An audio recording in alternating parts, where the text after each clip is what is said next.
Sa gitna ng kasayahan ng Pasko, hindi rin natin dapat kalimutan ang mga nangangailangan. Kaya alamin natin ang mga nakalatag na makabagong programa ng Presidential Commission for the Urban Poor at kilalanin din natin ang ilan sa mga natatang lingkod maralita ngayong taon.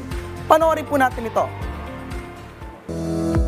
Pagsulong sa makabagong programa tulad ng pinabilis na akreditasyon ng Urban Poor Organizations, pagpapalawak ng satellite offices sa buong bansa at pagbibigay ng mabilis na access sa healthcare.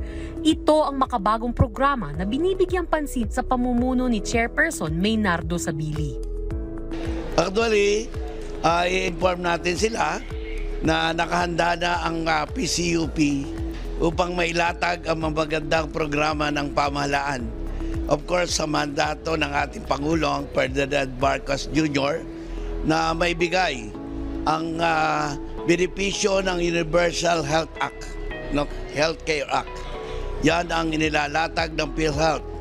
At saka yung mga scholarship training program ng TESDA ay ating pong ibabahagi din sa ating mga kababayan.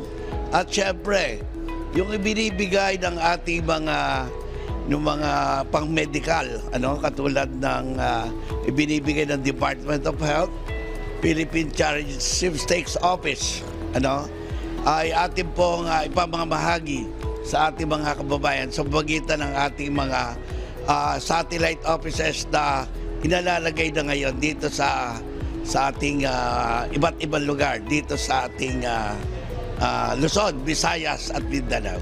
At sa nagdaan na selebrasyon ay ginawaran ng pagkilala ang mga individual at organisasyon. Ito ang awarding ng Natatanging Lingkod Maralita 2024 at awarding ng Champions of the Poor 2024.